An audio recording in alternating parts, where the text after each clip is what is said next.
병원 얘기를 좀 해보려고 해요. 병원에 가면 여러분 참 많은 사람들이 있죠. 저도 이제 돌아오는 주간이 되면 저 당뇨 때문에 2달에서 석 달에 한 번씩 가서 검진을 받거든요. 이번 주에 가야 되는데 병원에 가면 참 많은 군중들 사람들이 있습니다. 모두 어떤 사람들이 병원에 올까요? 두말할 나위 없죠. 몸과 마음이 어떤 사람들? 아픈 사람들이 올 겁니다. 아픈 곳을 치료받기 위해 사람들은 병원에 갑니다. 사람은 몸에 그리고 우리의 정신에 어떤 변화가 나타나거나 통증이 생길 때 자신에게 문제가 있다는 것을 알게 됩니다. 그래서 아픈다는 것을 알고 스스로 병원을 찾아가는 것이죠. 우리가 병원에 가서 담당 의사에게 진료를 받으면서 자신의 아픈 부위를 설명하지요. 저 여기가 어떻게 이렇게 아파요. 이 정도가 아픈 것 같아요. 막 이렇게 얘기합니다. 그리고 의사는 환자의 아픈 부위를 보고 또 어떤 사진을 찍어서 그런 것들을 보고 판단하지요. 약을 주거나 주사를 처방하거나 수술을 진행하기도 합니다. 그렇게 치료를 받은 환자는 다시 일상을 살아갈 수 있게 되죠. 이렇게 자신이 아프다는 사실을 자각하는 사람, 내가 아프구나, 내가 그래서 환자구나 라는 것을 자각하는 사람은 치료받을 수 있는 기회, 또 다시 일상으로 돌아갈 수 있는 기회를 가질 수 있습니다. 그런데 문제는요, 여기에 있어요. 자신이 큰 병에 걸리고도 모르고 살아가는 사람들이 있습니다. 이런 사람들은요, 몸에 이상이 찾아오거나 통증이 있어도 뭐 이거 별거 아닐 거야 라는 생각으로 넘겨버리기 일쑤이죠. 이런 신호들을 무시하고 병원에 빨리 가야 하는데 가지 않습니다. 스스로 괜찮다고 생각하기 때문에 그런 거예요. 한참 시간이 지나서 병원에 가서 의사를 만나는데 그때는 이제는 손을 쓸 수 없는 상태가 되어서 아무것도 할 수 없게 됩니다. 저는 이 일을 참 제가 실제로 경험했던 거예요. 제 몸에 당뇨가 있다고 말씀을 드렸고 벌써 10년이 넘어갔습니다. 제 몸에 당뇨가 있는지. 처음에 당뇨 증세가 제 안에 있을 때 제가 이런 사람 같았어요.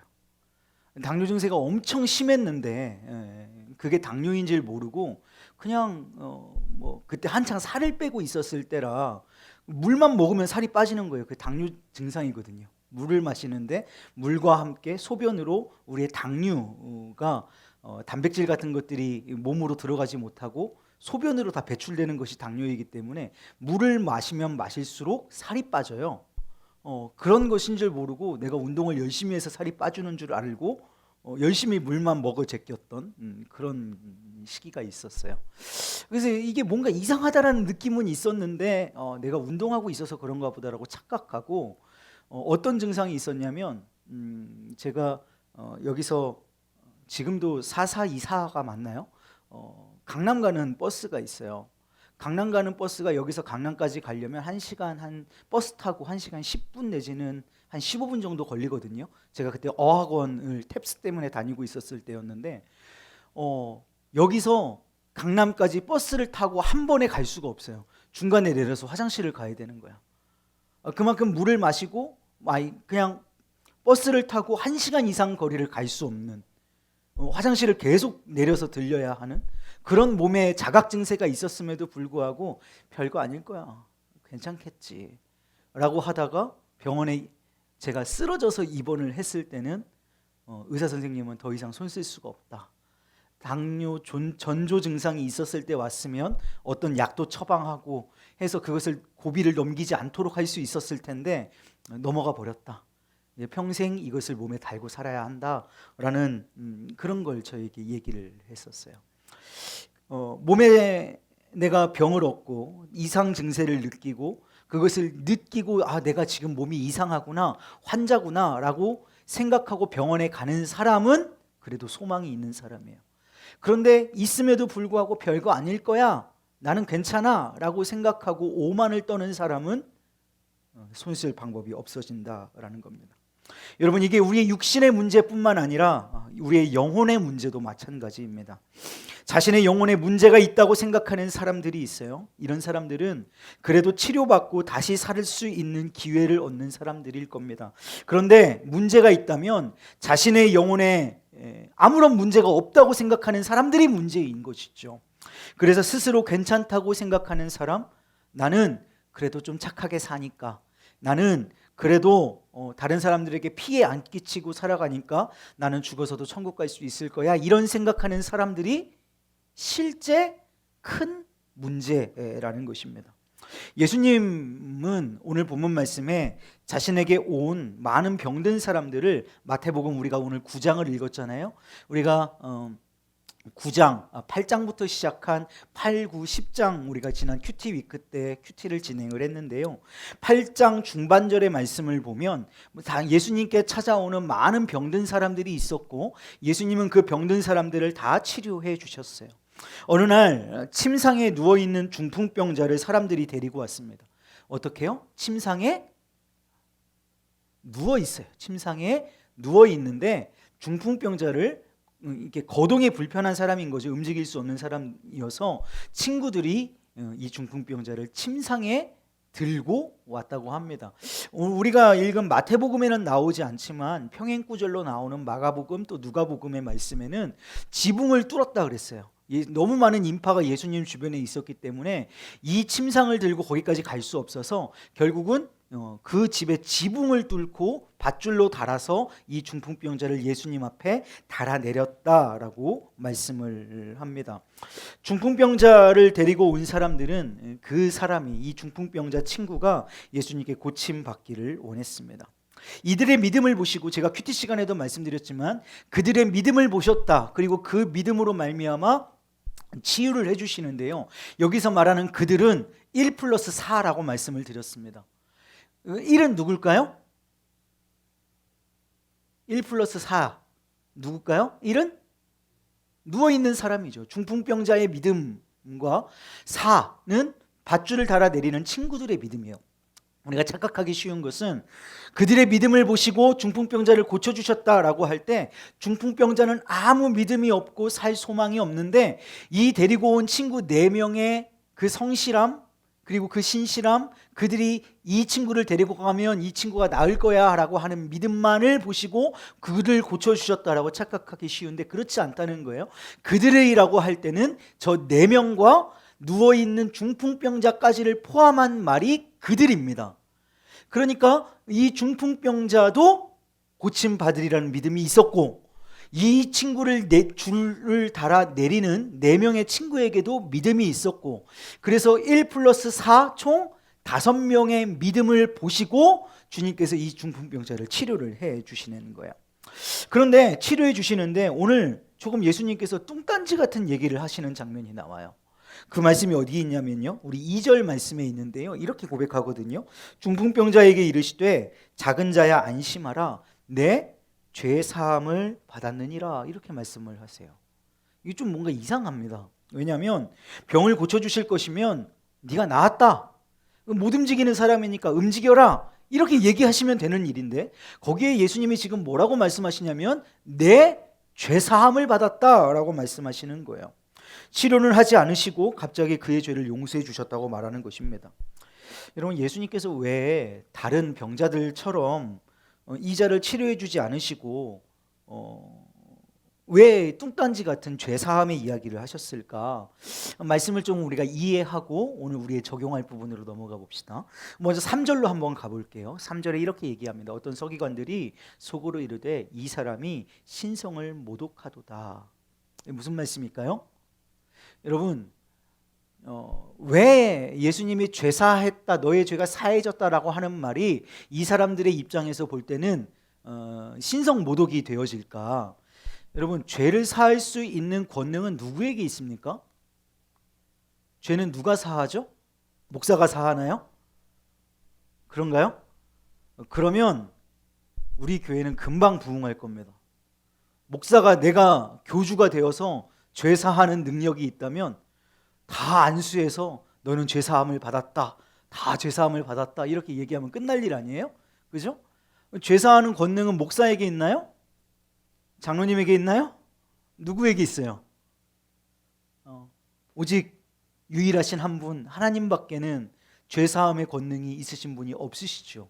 오직 하나님만이 죄 사함의 권능을 가지고 계시죠. 내가 우리 순건 회장님은 찬양 인도도 잘하고 뭐도 잘하고 성실하니 죄사함을 얻었습니다. 그럼 죄가 사해지나요? 아니죠.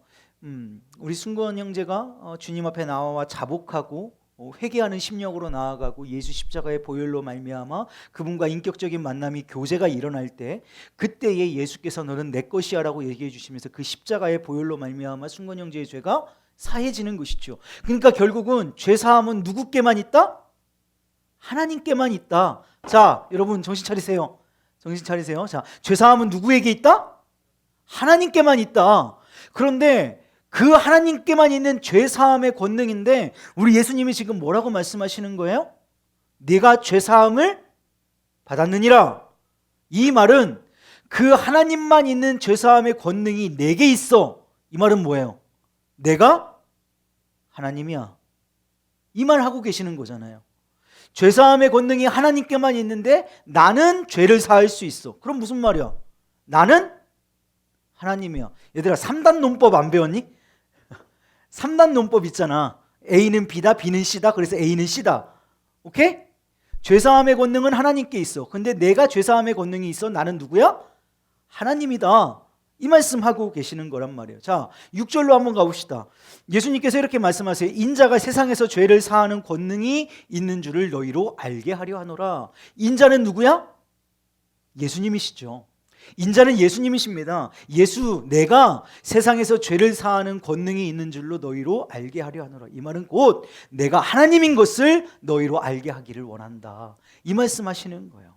그러니까 중풍병자가 왔는데 그에게 병고침의 은사가 아니라 죄사함의 능력을 선포하신 것은 이 중풍병자로 말미암아서 예수님이 하나님이신 것을 그들에게 나타내 보여 주려 하셨다라는 것입니다. 여러분 여기까지 이해가 되시나요? 이해되셨으면 아멘 한번 해보시죠. 이해되시나요? 아멘. 자, 여기까지 이해가 되셨으면 우리가 여기서 하나 짚고 넘어갈 것이 있어요. 무엇이냐면 여러분 예수님은 병을 치유하시는 분이십니까? 맞습니다. 예수님은 병을 치유하시는 분이십니다. 예수님은 우리의 가난을 해결하시는 분이십니까? 맞습니다. 예수님은 우리의 가난도 해결하시는 분이십니다. 예수님은 우리의 마음의 병을 치유하실 수 있는 능력의 구주이십니까? 맞습니다. 그분은 전지전능하신 말씀으로 천지를 창조하신 하나님이십니다. 그런데 우리 예수님은 치유만 하시는 분은 아닙니다. 그분은 우리의 가난만 해결해 주실 수 있는 분은 아닙니다. 그분은 우리에게 궁극적으로 무엇을 이루는 분이냐면 우리의 구원을 이루는 분이십니다.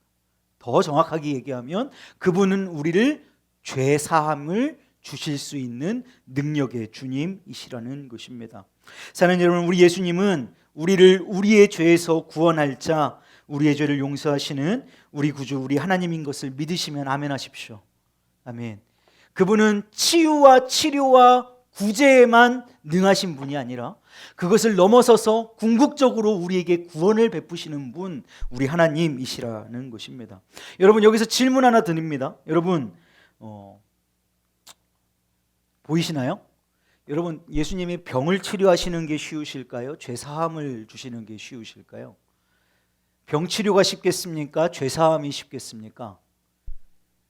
이 말을 성경 오늘 우리가 읽은 본문에는 5절 말씀에 이렇게 얘기하거든요.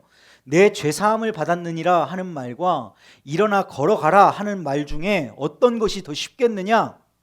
어떤 것이 더 쉬우니까 이 말씀을 하신 거잖아요. 당연히 병 고치는 게 훨씬 쉽습니다.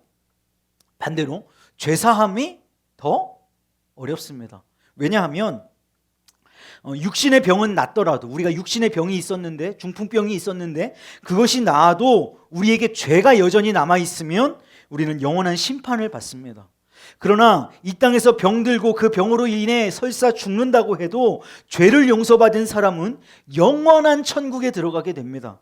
이제 이처럼 죄 용서는 하나님 나라에 들어가는 가장 우선적이고 중요한 일입니다. 그런데 중풍병자가 죄를 용서받았다, 주님께서 너 나았다 말씀하지 않으시고 너의 죄사함을 받았다 얘기하잖아요.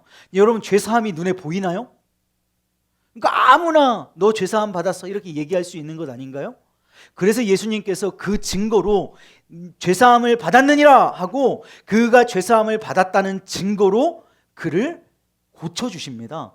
그 말씀이요 6절에 나와요. 6절에 우리 6절 말씀에 이렇게 고백하고 있거든요. 그러나 인자가 세상에서 죄를 사하는 권능이 있는 줄을 너희로 알게 하려 하노라 하시고 중풍병자에게 말씀하시되 일어나 내 침상을 가지고 집으로 가라 하시니 7절에 그가 일어나 집으로 돌아갔다. 죄사함을 선포하시고 그 죄사함의 증거로서 그의 병을 고쳐주신다라는 것입니다. 여러분 오늘 죄사함에 관한 이야기가 나왔으니까 오늘은 이 죄에 관한 얘기를 잠깐 해보려고 합니다. 우리 작년에 또 매년마다 제가 이 죄에 관한 문제 똑같은 슬라이드를 가지고 여러분들에게 얘기하는데 여러분 이 세상의 사람들은 모두 죄인입니다. 런닝맨인가요? 제가 유튜브 짤을 보는데 런닝맨인가에 토론을 해가지고 더 많은 의견을 개진한 사람 쪽에 점수를 주는 거예요. 근데 강아지 있죠, 강아지. 강아지가 상반신, 하반신이 있다고 할 때 강아지가 이렇게 네 발로 이렇게 서 있는 그림이 있다고 생각을 해보세요. 상반신, 하반신을 나눌 때 자, 이렇게 자르고 위가 상반신, 밑에가 하반신일까요? 아니면 이렇게 잘라서 얼굴과 위에 두 손이 있는 곳이 상반신, 꼬리와 두 다리가 있는 곳이 하반신. 어떤 게 상반신, 하반신입니까?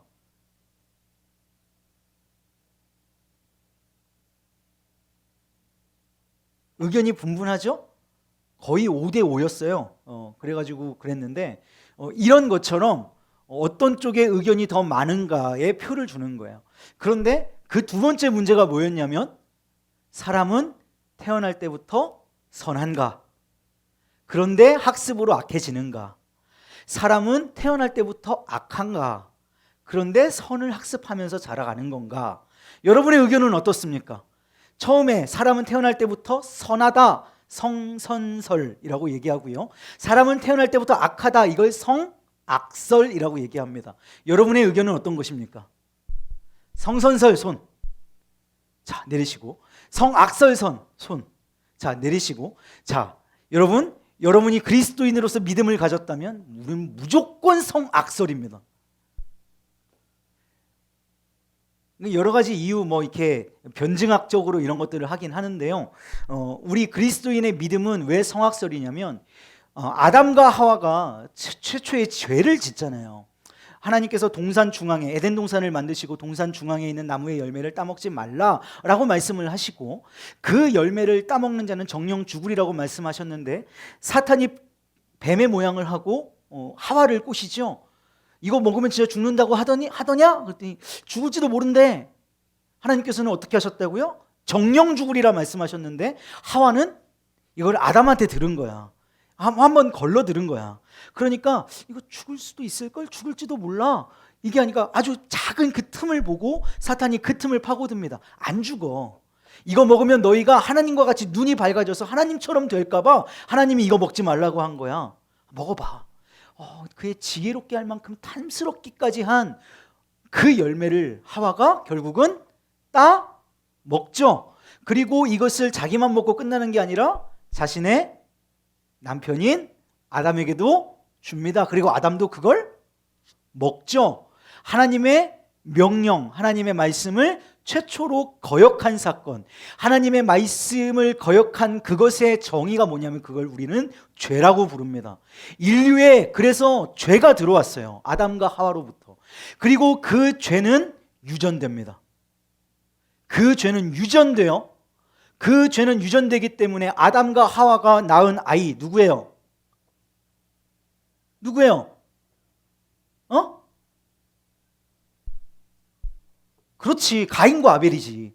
가인과 아벨도 죄를 애초에 갖고 태어난 거죠. 그의 후손들마다 그 원죄는 다 갖고 태어난단 말이에요. 그래서 제가 이게 굉장히 절망스러웠어요. 내가 죄인으로 태어났다는 건 오케이, 인정. 내가 회개하면 되니까 라고 생각을 했는데 내가 내 새끼를 낳고 보니 그 태어난 아기가 얼마나 소중하고 이쁘고 아름다운지 요즘은 좀 덜해. 규현이랑 너무 싸워. 그놈의 닌텐도 괜히 사준 것 같아. 너무 싸워. 그래가지고 근데 태어났을 때는 너무 소중하고 이 작은 게 생명이 있다는 것 자체가 신기하단 말이야. 그런데 한편으로 내 가슴을 치는 게 뭐냐면 요 아름답고 소중한 생명에게도 죄의 본성이 들어있다라고 생각하니까 그게 내게 절망이 되더라고. 사람은 태어날 때부터 그 아담과 하와의 지은 원죄를 갖고 태어납니다. 그래서 우리는 사람이 태어날 때부터 죄를 가지고 태어난다라고 생각을 하는 거예요. 이 세상의 모든 사람은 죄인입니다. 로마서 3장 10절 말씀에 의인이 없나니 하나도 없다고 성경은 우리에게 말씀합니다. 모든 사람이 죄인입니다. 그 대신 그 죄를 가지면 결국은 그 죄 때문에 우리의 결론은 어디로 가요? 죄의 삭은 사망이요, 사망의 끝은 지옥입니다. 지옥에 내려갈 수밖에 없는 우리에게, 그래서 소망이라고는 존재하지 않는 우리에게 소망 되시는 분이 있어요. 누구시죠? 우리 구주 예수 그리스도이십니다. 하나님께서 인간의 몸을 입으시고 아기의 모습으로 이 땅에 오시고 그분이 장성하셔서 그의 사명을 감당하실 때에 우리 인류의 모든 죄를 짊어지시고 우리의 원죄, 우리의 죄악들 모든 죄를 짊어지시고 십자가에 달려서 내가 죽어야 할 그 자리에 예수님이 대신 죽으셨어요. 그래서 우리는 그분을 믿기만 하면 놀랍죠. 죽어야 하는데, 실제로는 죽어야 하는데 우리는 어떻게 하면요?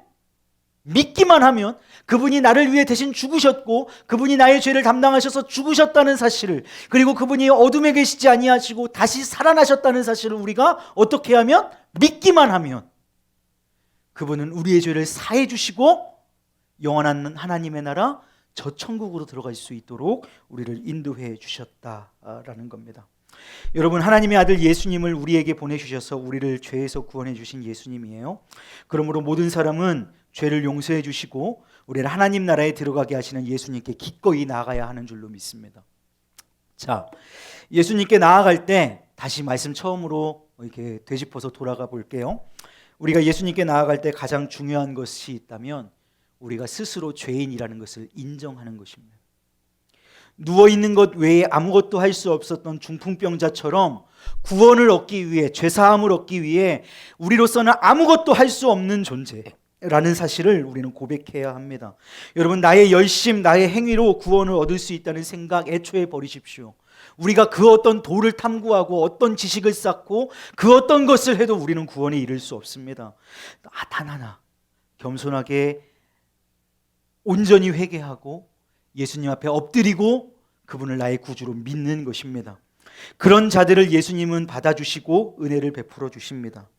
예수님이 어울리셨던 사람들은 그토록 모두 자신이 죄인됨을 인정하고 겸손하게 나오는 자들이었습니다. 하지만 스스로 의롭다고, 나는 괜찮다고, 나는 착하게 살았으니까, 나는 어떤 경지에 올랐으니까 저 천국 다 대신 나를 믿으라고 얘기하는 교만하고 스스로 의로운 사람들에게는 그 은혜가 베풀어지지 않습니다. 자신이 죄인이라고 생각하고 내게서 구원이 있을 수 없다고 생각하고 그러므로 말미암아 우리에게 구원을 주시는 유일한 단 한 분, 오직 한 길 예수 그리스도를 믿고 따르는 자만 그 구원을 얻을 수 있습니다. 사랑하는 여러분, 다시 한번 말씀드리지만 사람은 자신의 행위와 노력으로는 천국에 들어갈 수 없습니다. 모두 죄를 가지고 있기 때문입니다. 특히 우리 하나님은 거룩한 분이시기 때문에 그 작은 아주 조그만한 죄라도 죄가 있는 사람을 받으실 수가 없습니다. 여러분, 그렇다면 우리에게 소망이 있을까요? 말씀드린 대로 예수 그리스도가 오직 우리의 유일한 하나의 소망인 줄로 믿습니다. 겸손하게 죄인임을 인정하고 예수님께 나아가십시오. 우리는 죄인이기에 오늘 말씀의 제목처럼 예수님이 필요합니다. 결단코 예수님이 필요합니다. 날마다 예수님이 필요합니다. 병든 자에게, 그리고 그 병을 자각하고 병원에 찾아가는 자에게 의사가 필요하듯이 죄인들에겐 구원자 예수님이 필요합니다. 예수님이 필요 없다고 나는 괜찮다고 생각하는 사람, 의로운 인생에게 구원은 있을 수 없습니다. 사랑하는 여러분, 이번 한 주 살아가실 때 절대적으로 예수님이 필요한, 죄인이지만 예수로 말미암아 구원받은 하나님의 백성, 그리스도인으로 살아가는 저와 여러분 되기를 주님의 이름으로 축복합니다. 죄인의 모습으로 주 앞에 나가십시오. 주님 앞에 나아갈 때 괜찮은 척하지 않아도 됩니다. 주님 앞에 나아가실 때 나는 뭐 그럭저럭 살만해 라고 생각하실 필요도 없습니다. 연약한 자의 모습으로, 죄인의 모습으로 죄인을 친구 삼아주시고 그들을 위하여 이 땅에 오신 예수님이 오늘 저와 여러분을 부르고 계신 것을 믿으시고 주님 앞에 나아가셔서 그 구원의 복을 누리시는 저와 여러분 되기를 주님의 이름으로 축복합니다.